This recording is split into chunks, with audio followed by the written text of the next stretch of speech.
I have to tell you, and I have to say this, and I'm sorry to all of Sweden, but Finland was robbed last year. Robbed. Don't remember that at all. No, you were probably not even born at that time. You want us to sing? Oh my God. We won't put you through that torture. Oh God. Hi. Hi, Louise. Hi. I'm Louise Bergholm, the Swedish Consul General here in Hong Kong. My name is Jenny Burke, and I'm the Irish Consul General here in Hong Kong.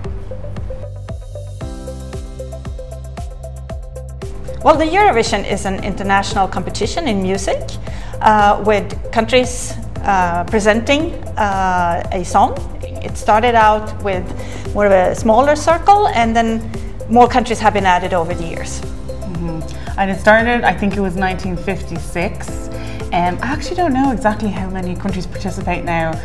There's a lot, and it's way beyond Europe now. There's like Australia, there's I think Turkey entered, there's loads of different countries. It's not just European, even though it is the Eurovision Song Contest. And it is really an event that is most of all joyful.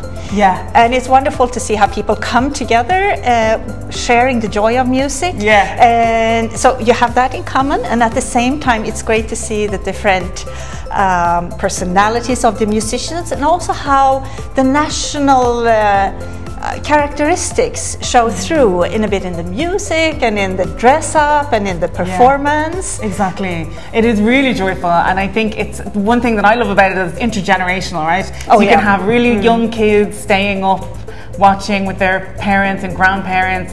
At the same time you have like teenagers and students having big fun parties and doing drinking games, and yeah, there's a whole load of ways to celebrate Eurovision, but it's always with a lot of happiness and excitement. It has an amazing reputation in Europe, and it happens annually, and we all look forward to it. In Sweden it's a really big thing, and as you might know, we have long cold winters. And when we start with the national competitions in February, everyone is, staying indoors and really want to have some warmth into their lives. And there are several competitions before we select the national entry. And it's taking place in different cities around Sweden. And the entrant is finally decided by the public. There is an app on the phone you can download, so you sit there in your living room and voting on your favorite songs. And then we actually also use some people from abroad that make up part of the jury votes, and also a Swedish professional jury. It looks a bit different years, but it's like a mixed decision on in the end which song makes it to the final. It's similar in Ireland. So in Ireland it's changed over the years. There were a few years where it was just like an internal vote and it didn't get opened up to the public.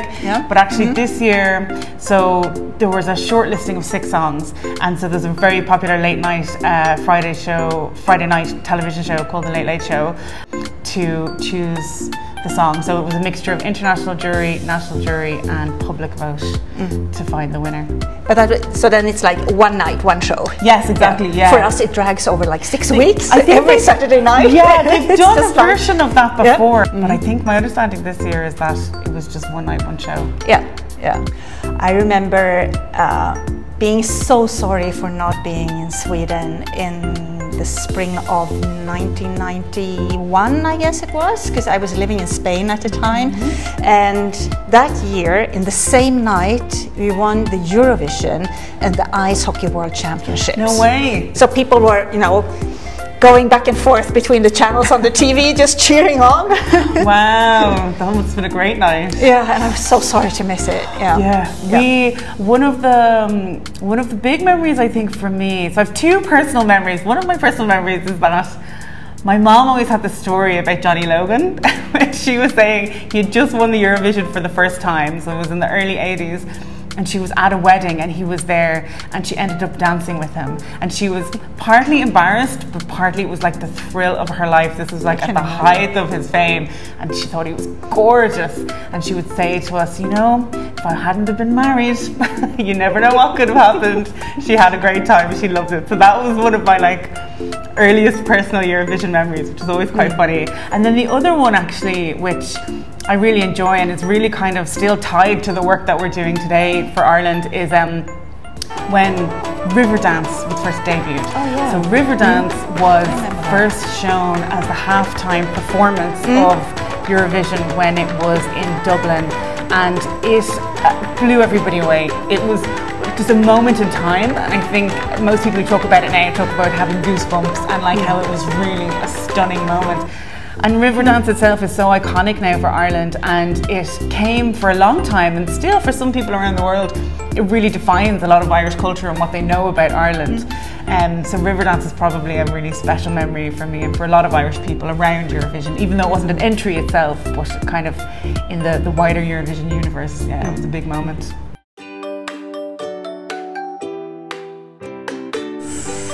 As a kid, you always watched out for the Finns because they're always a bit eccentric.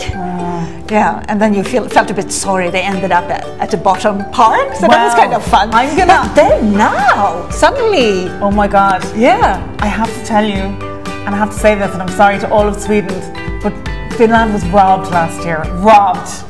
That entry was amazing. Karja. I was all the way for Finland. I'm so sorry. I did love the Loreen entry though as well. I love the Finnish entry too. But I listened all year to that song, and even my husband was like, "Oh, the Finnish entry was so good." Yeah, pretty crazy. It was very in the spirit of Eurovision. Yeah, slightly crazy. Great pop tune. Completely mad. Yeah. I think the most memorable entry for me was probably. Because it was one of the first ones that I remember, it was the Linda Martin entry for Ireland. She was such a beautiful, powerful woman, singing a massive power ballad. And you know, at that time as well, I think, you know, you had your Celine Dion and you had your kind of big, famous power ballad women, and then this amazing Irish woman came in and just blew everybody away. So for me, that was probably one of the most memorable entries. And of course, Finland last year, sorry. The most memorable song. Oh, but there are so many. But I think like on a more personal note, Hold Me Now, it's over time. And also I just love the upbeat Swedish winning song about it's three guys singing about their golden shoes. Diggaloo, diggalay, yeah. It's so upbeat, it's so funny, and here, you know, like walking down the street with my golden shoes, and you just feel that good feeling. Yeah, yeah. I don't remember that at all. No, you were probably not even born at that time. Loreen's both her win with Euphoria and last year's Tattoo, as you were talking about the Irish lady that was singing this kind of powerful performances that, yeah, it makes me feel proud of my country. Really inspiring. Yeah. I have to say my favourite Swedish entry is always going to be ABBA, Waterloo. Oh my God, classic. Nothing comes close, just for the absolute kind of the icon that it is and the legend that it is. Just amazing. That will always be for Swedish entries for me. That will be big. Yeah, and it's 50 years ago this year. Yeah, so we really have reason to celebrate. Yeah, it's a great anniversary. Yeah. You already know what my favorite is. Yeah, Johnny Logan. Yeah, I mean it's my, you know. Yeah. Teenage, early 20 years. That last song at the disco. Yeah, I don't know. Maybe that might be my favorite as well. Actually, again, just because it's like iconic. It's just really legendary. Like I really loved the Linda Martin "Why Me" and then "In Your Eyes" by Niamh Kavanagh, and all of the other ones. But I suppose those two, the Linda Martin and Niamh Kavanagh ones, are the first ones that I remember. But in terms of like iconic moments and iconic songs. Yeah, probably Hold Me Now. Yeah. I think it's probably my favourite still to date. I guess we're two romantics. Yeah, exactly. It's just, it's such a lovely tune. You know what I'm going to say for the last year? Karja. Cha, cha, cha, cha, cha, cha, cha. I loved it so much. Yeah. And I went to a wedding in Finland shortly after that came second. And the moment of the night was when that song came on and every single person at the wedding got up on the dance floor. The dance floor was on the second floor and I thought we were all going to crash through the floor. People were jumping and shouting so hard. It was so much fun. So over the past year, that is definitely the Eurovision song that I have not been able to do without, for sure.